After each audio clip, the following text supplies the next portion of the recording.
darling. Get up. You're going to be late. Go away.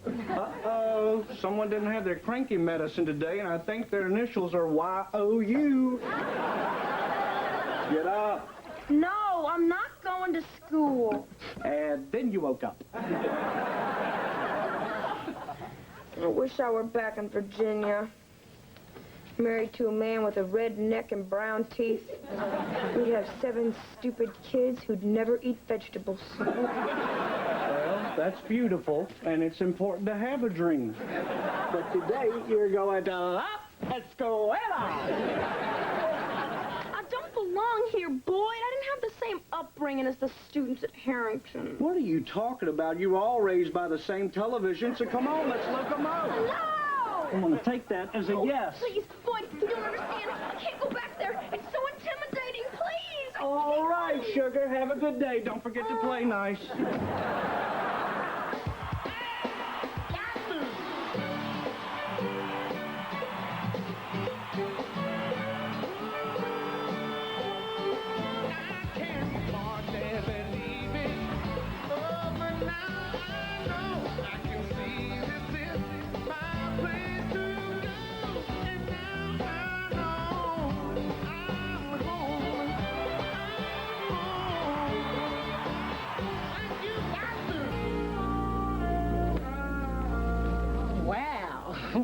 Is she not thinking about you? You don't think so? Sorry, baby. The only cracker she's thinking about is in that box. Romeo, they're still waiting for those books downstairs. Oh, yeah, that's right. I work here. You know how sometimes you're just sitting there and you start to stare at something and it feels really good, like when you're cleaning your ears? Sometimes I get the Q-tip so far in there, I worry I'm touching my brain. Then I think, oh, God, what if I'm destroying the brain cell with my phone number on it? How about you take these books to the student store? Well, okay, Miss only wants to talk about herself. Hey, Boyd. Hey. Hey, Boyd. Hey. Hey, Boyd. Hi, Joy. How you doing? Not so great. You want to talk about it? I'm not doing anything. I have to grade these papers, so Really? I really don't have time. My Nana Pritchett was a school teacher. Gave every student she ever had a C. It's kind of ironic that she was an educator, considering she was a functional illiterate. Fact is, she could barely even spell C. You know I love hearing about your family. And I would have laughed had I been in a better mood. Well, what's wrong? Jack's been offered a professorship at Stanford. Really? I mean, really? Things are finally going great between us. Emotionally, we're really connecting, and sexually, wow. Stanford, huh? That's in California. Yeah, which is ironic because Jack is deathly afraid of earthquakes. He was in Kobe for that huge one they had. You should have seen his worried face when he got off the plane. Oh, in the cab home, he was so cute. All curled up in my lap like a little kitty cat. Sorry, like a hairball or something. Well, it's just a little shaking. Tell him not to be such a big baby. You do think he's going to go, though, don't you? Well, it all depends on what kind of offer Stanford makes. And my feelings, of course. Well, sure, of course. See, if I beg him to stay, I'm just being selfish. But if I encourage him to go, well, then I'm being dishonest. I don't know what to do. Go with dishonest. And that leads us to the writings of Max Weber.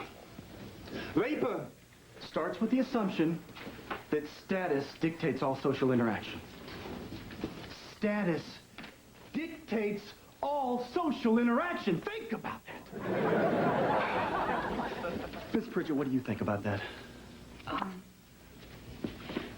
Professor Reed, I'm thinking that I made a mistake here. On the syllabus, it said to get this book by M. Weber. I don't know anything about this Vapor guy. Miss Pritchett? Yeah. You are aware that you're being graded in this class?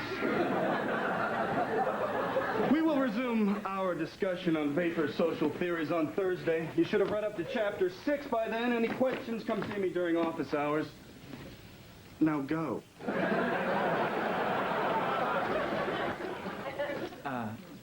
M. Weber, is Max Vapor. See, there's this whole group of wacky people out there who say things funny. They're called Germans.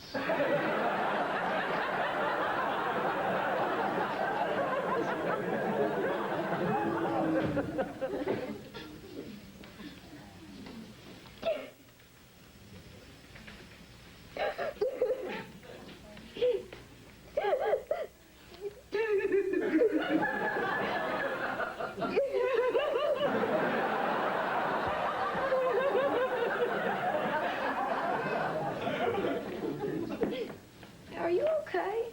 I'm fine. What's wrong? Oh, nothing. I just think I have something in my eye. See, I should just leave you alone. Mind my own business. I'm sorry. Wait, what's your name? I'm Wileen. I'm Liz. Hi. I'm a freshman here. You don't seem very freshman-like. Why, because I'm 34. Yeah. I'm only 32. Right, well, the puffy eyes threw me for a loop there. Why are you so sad? Oh, because I'm a fake and everybody can see right through me. I mean, why couldn't I just be happy as an uneducated divorcee in a dead-end job? I feel so out of place here. I feel the same way. I'm the one who doesn't belong here. Are you kidding? You are so sweet with your cute little outfit and your great boobs.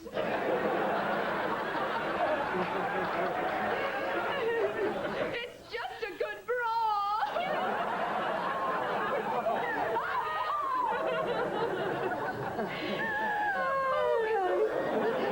So, what do you think of Professor Reed? Oh, I think he's very scary. But in a drop-dead gorgeous kind of way. I know. Every time he looks at me, I feel like he's thinking I'm more beautiful than you. Hey, I'm free till 2:30. You want to get a snack? The vodka stinger might be nice. You know, I don't want to seem too euphoric if he decides to take the job at Stanford, but I don't want to seem too disappointed if he stays here. So I guess for now, the best thing for me to do is just stay here and do nothing. I mean, who's thinking about Joy? I'm thinking about Joy. Wonder if Joy's thinking about me. And if she's thinking about me, wonder if she's thinking what I'm thinking. Okay. Listen, I have to step in here, all right? Because your head might explode, and I don't want it getting on my shirt. Now, you want Jack Reed to take this job, right? Yeah. All right, now what do you do to make sure that he takes the job? Wait a minute, I know this. I don't know this. You make him an offer he can't refuse. Bingo. What am I, Luca Brasi? This is what you're going to say. And remember, you're playing the part of a Stanford administrator. All right, all right. No, not all right, all right. I need you to believe that you are that Stanford administrator. You know what? This is too much pressure. My stomach's been acting up, and I haven't even been able to... Hold on, let's take a breath. Breathe in, let it go. I'm really not comfortable with other men touching me. Now remember, you are no longer Leonard the Glum. You are now Leonard the Thespian, so focus! I'm sorry. Here's the script. That's the phone. There's the phone number. And action. Jack Reed, please. Hello, Jack. This is Dwayne Culpepper. That's my first grade teacher. Yeah, I'm the Dean of Personnel at Stanford. I'm calling to discuss the terms of your offer. They will include a 15% raise, a car allowance, plus reimbursement for all your moving expenses. You should also know that classes end in May, at which time you'll get a nice, long Hummer.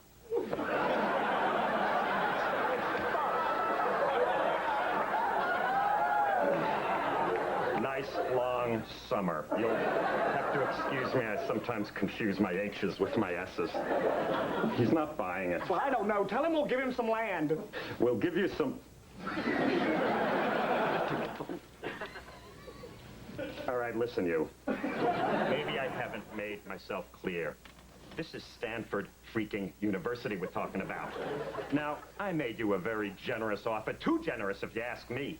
I need an answer from you in 24 hours or this train is leaving the station. Got it, smarty? You're welcome.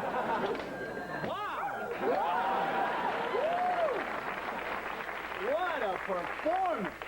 You came through in the crunch. You're Captain Crunch, my friend. I think I'm gonna throw up. You think he bought it? Yeah, he bought it. How do you know? I'm very good with people.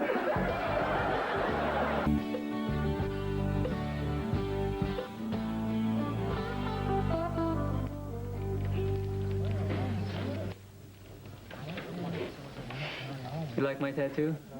It's okay. I'm kind of an emotional guy, and it's like I wear my heart on my sleeve. Catch the symbolism there? Oh, yeah, I got it. Best tattoo I ever saw was on this guy back home. He had rabbit tracks leading down his back, which vanished at his vertical smile. Excellent. What's that supposed to symbolize? I don't know. I guess a very unhappy rabbit. Hey, a few of us are going to Crossroads later to hang out. You want to come? I have plans with my friend Liz here. She can come. Oh, cool. Hey, you up for going to Crossroads later? Honestly, I just don't think that I'm ready, but you go. Well, I don't want to go if you don't want to go. Oh, good. Maybe another time. Whatever. Some would argue that advertising contradicts the Protestant ethic upon which our capitalist system is based. What do you think, Miss Pritchett? I would agree. Well, good for you. Why? Because advertising makes you think that you need something right this minute. But according to Mr. Vapor, the capitalist system is based upon the principle of delayed gratification. Bravo. Liz Melton, tell me about Daniel Bell's response to the same question.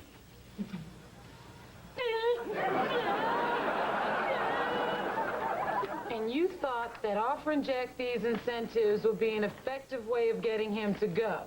In the words of my slutty cousin Teresa, yes.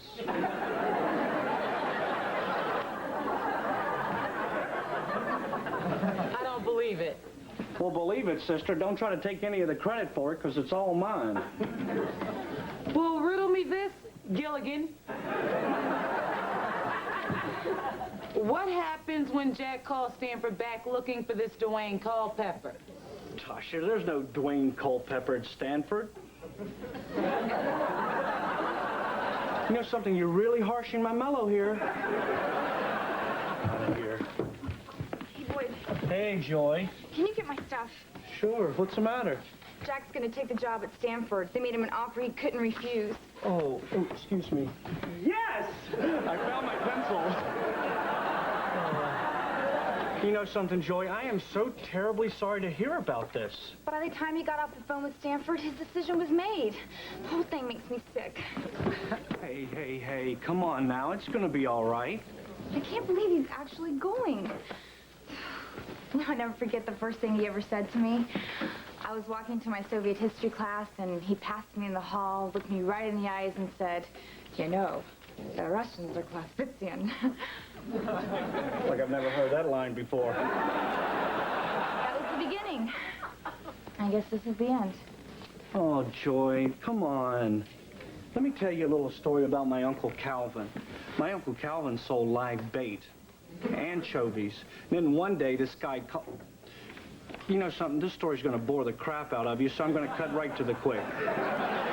Whether you're leaving Harrington for Stanford or anchovies for Grunion, a person has to do what a person has to do.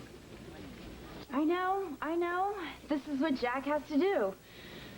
Jack has to go. Yes, Jack has to go. Thanks for listening, Boyd. I gotta get to class. I'll see you later. Okay. Feel better. Did you hear that? Jack has to go. Go, Boyd. Go, Boyd. It's your birthday.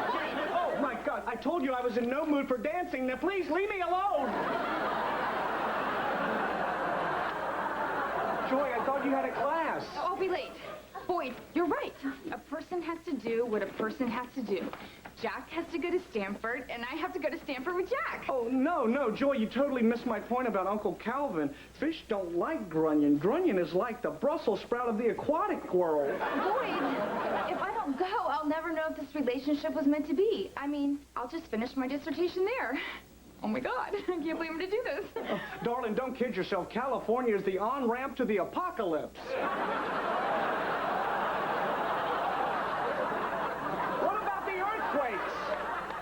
Well, he's not thinking about him, and neither am I. Besides, it's just like you said, Boyd. Life's a little shaken. I gotta go. Thanks. Yeah. But...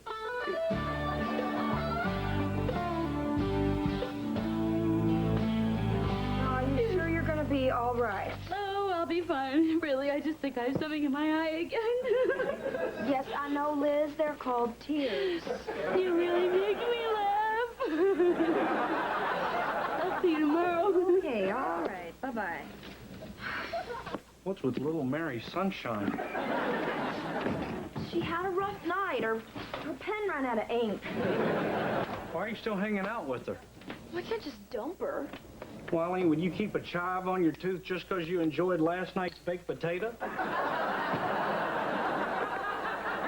Well, she was there for me when I was freaking out the other day, and because of that, I am more comfortable here.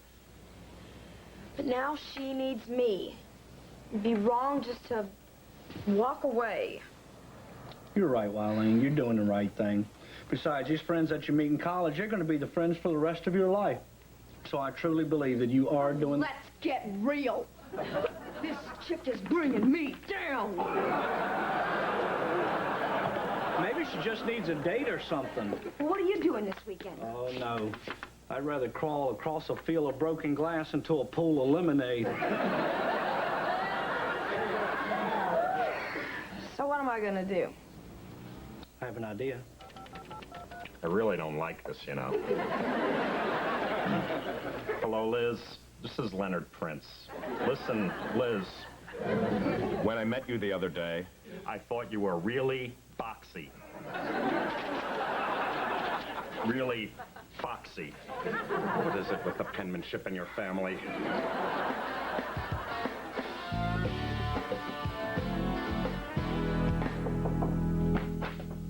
Hey, Professor Man. Sorry to bother you. I just need a moment of your time. A moment of time.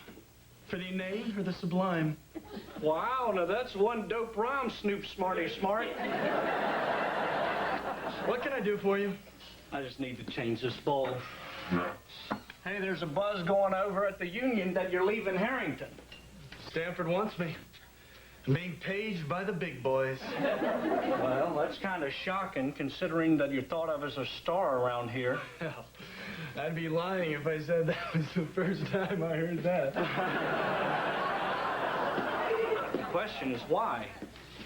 Well, not that it's any of your concern, but Stanford has made me an offer that... I mean, I know it's not a bump in pay or a car allowance, because you're just not that shallow. No, I'm not. I mean, you're a big fish in a little pond here, but you moved to Stanford and you're just another grunion. And it's in California, so by comparison, you won't even be that pretty. Then there's that whole other thing. What are you talking about? 3 words, 7.2. Excuse me? That's how big the '89 Northern California quake was. I mean, can you imagine that? You're sound asleep and everything starts rumbling. You start flopping around in the bed and you're thinking, oh, great, I'm evil. But then you realize, hold on, baby, it's the big one. You seem to know a lot about earthquakes. Let's just say I have more than a passing acquaintance with the phenomenon. Professor Mann, please meet Susie San Andreas. She can be a real bitch. She gets mad and boom, the folks in Reno have oceanfront property. Enough. You're gonna have to leave now. I've got things to do. Well, if you ask me, this is a real go figure. But I guess you have your reasons.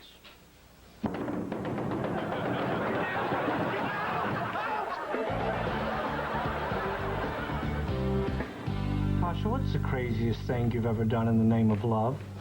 Killed someone's dog. Craziest thing in the name of love. What the hell is that? Hi, Boyd. Hi, Happy. Boyd, you are not going to believe this. Jack came home last night and told me he's reconsidered everything. After a lot of thought, he finally came to the conclusion that our relationship was far too important to compromise over this job. He told me he was staying for me. Isn't that romantic? Oh, what a guy. Well, I'll see you around, because I'm going to be here, and we can do stuff. Yeah. Bye. Bye. You know, if we had moved, I would have missed you. Sorry? What? I'm sorry, I didn't hear you. I would have missed you. I know I heard you the first time.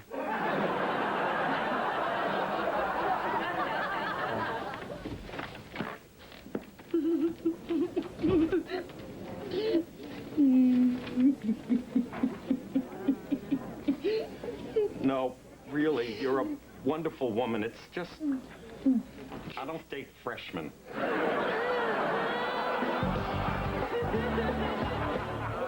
The Vice President. Start your day off with the all-new USAM.